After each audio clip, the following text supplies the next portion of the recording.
Insperity presents the Small Business Advocate Show with Jim Blasingame, brought to you by FedEx, CareerBuilder.com, and Palo Alto Software. This is a copyrighted production of Small Business Network, Inc., all rights reserved.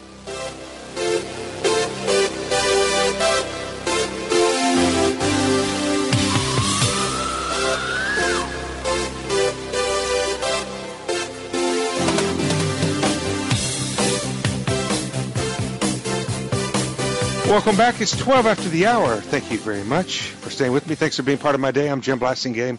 You're listening to the Small Business Advocate Show, and I'm glad you're here. I'm glad Michael Saltsman is here, too, ladies and gentlemen. Michael is a research fellow for the Employment Policy Institute. He's a member of our Brain Trust. He's been with us many times before, and he's here to talk to us about some of the policies that we already have and what they have wrought, and what some of the new policies that are being proposed might do to you and me as small business owners. Michael Saltsman, welcome back to the show. Hey, it's good to be here. Thanks for having me on. Good to have you back as always, Mike. Okay, let's talk about the current employment situation, or I should say unemployment. U3 is the one that gets used the most. It's the one that most people really kind of hang their hat on. I've reported on it over the years. The U3 is the statistic, folks, that counts household, I guess it is, Michael, correct me if I'm wrong, household unemployment, and it's the one that just went up from 8.1 to 8.2. But U3, as handy as it may be, does not depict the true unemployment situation, does it? No, that's right. So U3 sort of gives you the standard number of people who are unemployed. So unemployed would be people who are actively looking for work and can't find it. But there are some other measures out there, too. It goes all the way up U4, U5, and U6. Right. And that U6 measure, they include people who are maybe employed part-time for economic reasons. Underemployed. Or underemployed, you're right, discouraged workers. And so that figure actually kicked up from 14.5% to 14.8%. And that gets the number up to 22, 23 million Americans, doesn't it? Yeah, so it suggests that the situation's quite a bit more dire than sort of the widely reported unemployment rate suggests. And if I'm not mistaken, Michael, even that number doesn't include the record number of people who have successfully converted from unemployment to Social Security disability.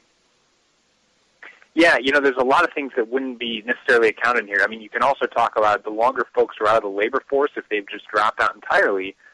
These are a lot of people who it's more difficult to sort of keep track of. If they've just, let's say, they stopped looking for work for maybe the last year, these are folks who may not show up in the official unemployment statistics. And let me tell you who those people are, Michael.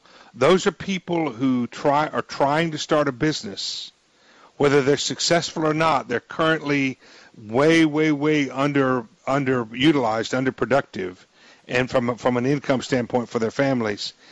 But yet they're off either of those roles, and because they're trying to start a business. I mean, that's another category of folks who are hurting right now, but do not show up in U3 or U6. Yeah, I think. I think you're right. I mean, and I guess the overall point is to suggest. I mean, I know, sort of looking at the reports that came out on Friday. People were talking about the economy is still facing some strong headwinds. That may be true, but I do think it suggests that the environment, the job creation environment, maybe hasn't been as friendly as people in Washington like to say it's been. Yeah. Well, the other thing is that these numbers are the broad numbers. If you drill down into the verticals, meaning young people, minorities, women, etc., the numbers actually get worse, don't they? Yeah, that's right. So, one of the numbers that we track on a pretty regular basis is the teen employment figure, and so the teen employment figure was 24.6% in May, which was a slight drop from 24.9%, but still sort of. I mean, if you look at this, it's been over 20% now for going on 44 months. So it's pretty high number, and it's been going on long enough that I think you sort of had a generation of young people who have missed out on the same sort Right. of formative experiences that a lot of us were able to enjoy. Exactly. So how much of that are you attributing to the economy, and how much are you attributing to them being priced out of the market by the arbitrary federal minimum wage? You know, there's a couple of economists that have looked at it. You know, there was one study that came out, I guess, a year or two ago now, that put the number of teens that were unemployed because of the minimum wage at I think it was 114, 115,000. Some other economists have taken a look at it and put the number a lot higher. You know, I think we're going to find out sort of when we revisit this subject and sort of see if there's been any lagged effects, what the true impact has been. You know, the economy is going to be sort of, it's going to have a large sort of, you know, impact, and it's going to be largely responsible for that rate. But when you raise by 40% the cost to hire them during the midst of a recession, there's going to be some unintended consequences. And I think there are, I think it's accurate to say there are, you know, hundreds of thousands, if not tens of thousands of teens out there today that don't have a job specifically because of the higher minimum wage. Right. Well, and you know, in the old days, maybe as recent as 10, 15 years ago even, if you raise minimum wage, even grocery baggers and people who, you know, work for minimum wage jobs, companies had to bite the bullet and hire those people because they didn't have any options. But technology gives people options today, doesn't it? And so, so that's contributing. Being able to put in kiosks, for example, or getting people to bag their own groceries, that's holding their costs down, and it's because of the government practices of raising minimum wage is actually hurting the people that they claim to want to help.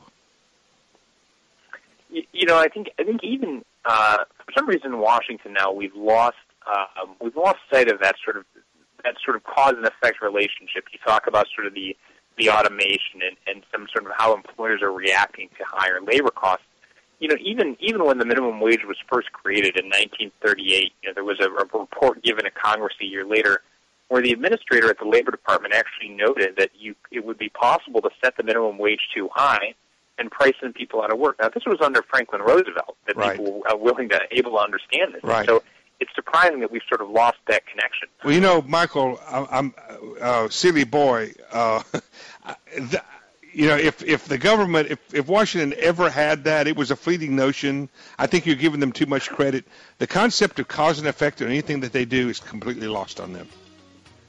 Everything that they look at is a monofaceted. What they see is what they think is they're going to impact. They have no concept of what's beyond that first thing that they see, and that's one of the reasons why we have these rules. When we come back, folks, guess what? There are people trying to raise minimum wage again, and other things that go bump in the night that frighten you and me and hurt us in our business. Stay with us. Insperity presents the Small Business Advocate Show with Jim Blasingame, brought to you by FedEx, CareerBuilder.com, and Palo Alto Software. This is a copyrighted production of Small Business Network, Inc., intended for the private use of our audience. Except as otherwise provided by copyright law, all other copying, redistribution, or publication without prior written consent is prohibited. All rights reserved.